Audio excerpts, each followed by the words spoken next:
Shalom. I want to give all praises to Yahweh, Bahasham, Yahweh Shai, Bahasham, Ha, Racha, Kodash, Ma'amaf. Double honors to the elder apostles of GMS and their elders.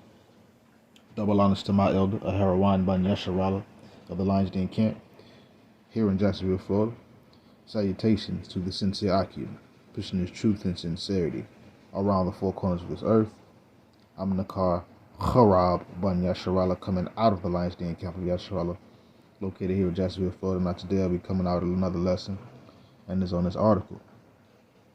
It says, Iran says sanction addicts, U.S. and the UK are acting on faulty intelligence regarding Russia's missile supply.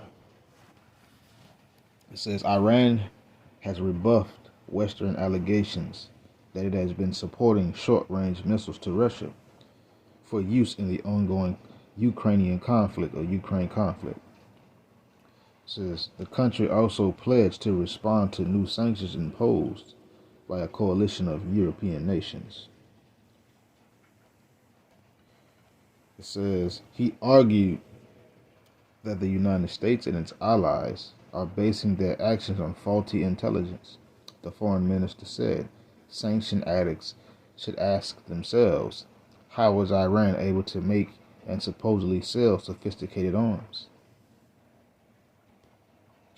It says the sanctions, which include revoking bilateral deals for providing air services to Iran and imposing sanctions on Iran Air, were announced following the United States' formal accusation of Iran supplying weapons to Moscow. Kanani dismissed any claims that Iran has sold ballistic missiles to the Russian Federation, as completely baseless and false. Despite these denials, Iran's relationship with Moscow has reportedly strengthened since the invasion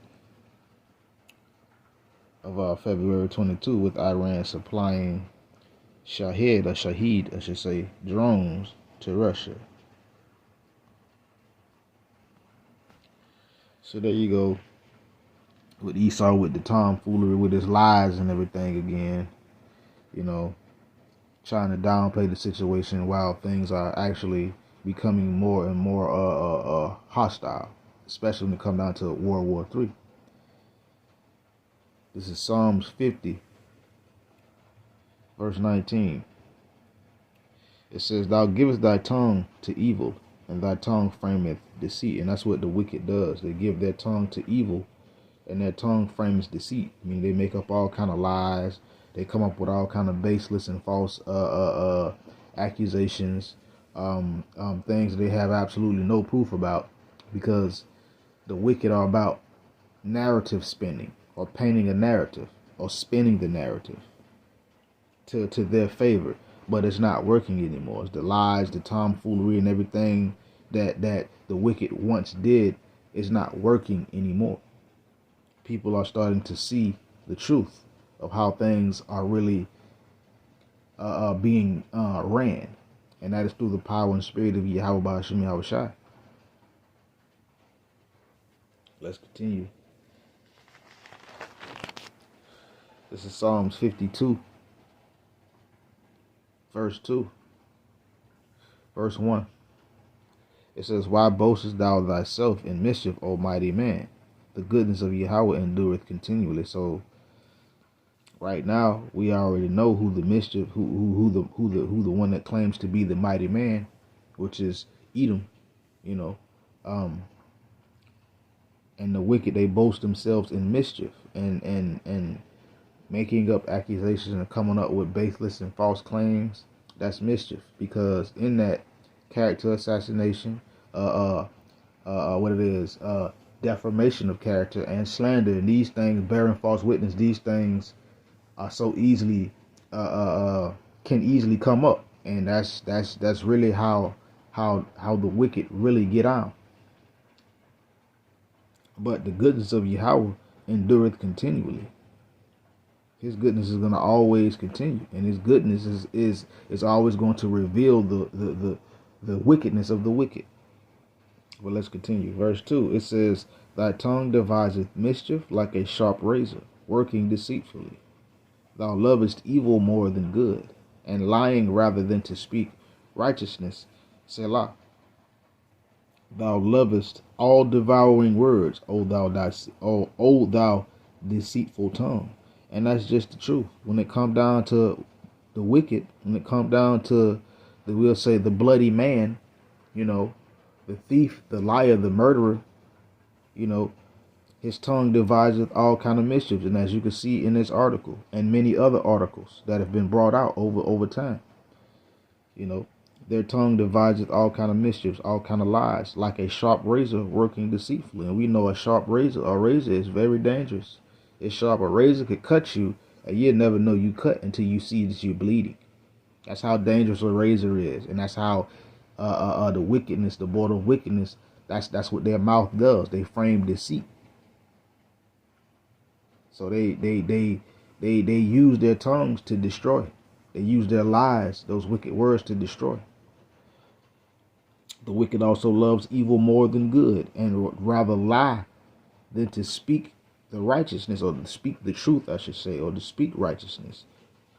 The wicked would rather lie, make up something, come up with a false claim or a baseless claim or some kind of whatever with absolutely no concrete evidence.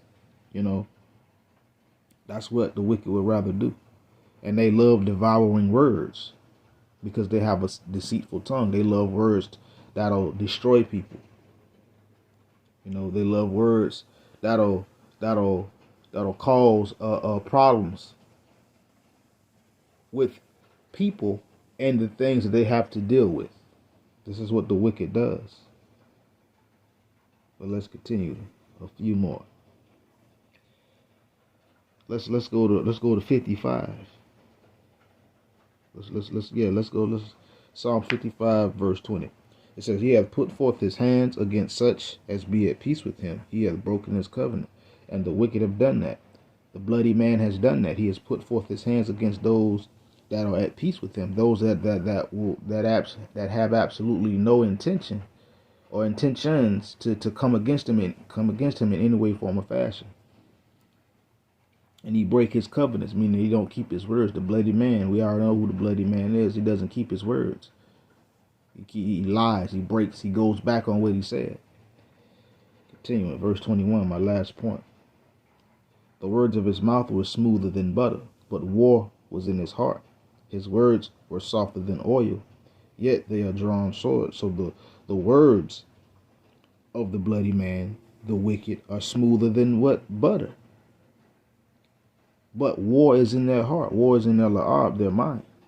His words may be softer than oil, yet they are drawn swords.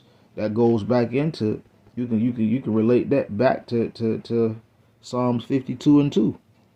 Thy tongue devises mischiefs like a sharp razor working deceitfully. And that's what the bloody man is all about. That's what the wicked is all about. They like sounding good, talking good, making it seem like they're going to give you a fair shake and be, a legitimate ally. But the truth of the matter is, war is in his heart. The words that he speaks are drawn swords. They're meant to destroy you. And that's how the wicked works. That's how the bloody man does his deeds in the earth. Lying, stealing, killing. Shalom.